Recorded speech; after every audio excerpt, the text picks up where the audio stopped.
આપણે કઈ રીતે પ્રભુના સન્મુખ જઈ શકીશું, કઈ રીતે આપણે ભક્તિ માર્ગના ઉપર આગળ વધી શકીશું.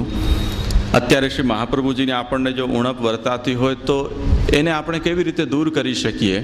દ્વારકેશજી કહે છે કે ભલે આચાર્ય ચરણ પોતાના આધિદૈવિક સ્વરૂપથી અત્યારે નથી બિરાજતા, પરંતુ આ 16 ગ્રંથો છે એ શ્રી મહાપ્રભુજીનું નામાત્મક સ્વરૂપ છે.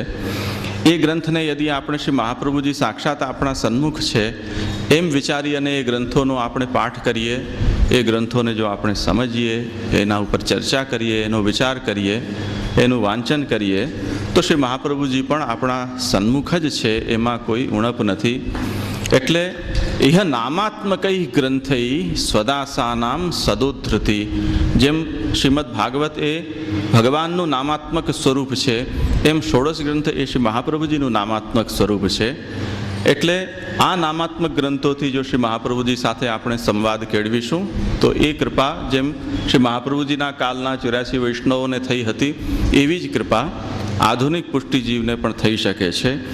અને એ કૃપામાં અવતાર કાલમાં તો કોઈ સમયની મર્યાદા હોય છે, પરંતુ અનવતાર કાલમાં આ નામાત્મક ગ્રંથોને જ્યાં સુધી પુષ્ટિમાર્ગ પોતે જાળવીને રાખશે ત્યાં સુધી એ કૃપા અટકશે નહીં. એ વાતને ખાસ ધ્યાનથી સમજજો.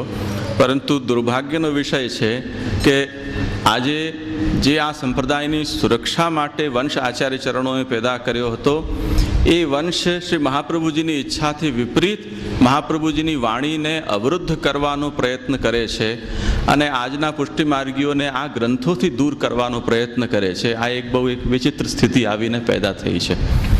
આજે કોઈ પુષ્ટિમાર્ગી વૈષ્ણવ ગ્રંથના અધ્યયન માટેની જિજ્ઞાસા લઈને પોતાના ગુરુ પાસે જાય તો એક મજાકનું સ્વરૂપ બની જાય, એને હળદૂત કરવામાં આવે, એને એમ કહેવામાં આવે કે ગ્રંથોમાં શું ભણ્યું છે, તમે તો વાર્તાઓ વાંચો, કે તમને કરવાનું તો આખરે સેવા જ છે, તમે ઘરમાં સેવા કરો, સ્મરણ કરો. ગ્રંથોથી બહુ કોઈ વિચાર એવો ષડયંત્ર જાણે કર્યું હોય એવી વિચારથી એમને દૂર કરવાનો પ્રયત્ન કરવામાં આવે છે. પરંતુ જેમને શ્રી મહાપ્રભુજીના માર્ગે ચાલવું છે એમના માટે 16 ગ્રંથ સિવાય બીજી કોઈ ગતિ નથી. એ વાત આપણે બધાએ સ્પષ્ટ સમજી રાખવી જોઈએ.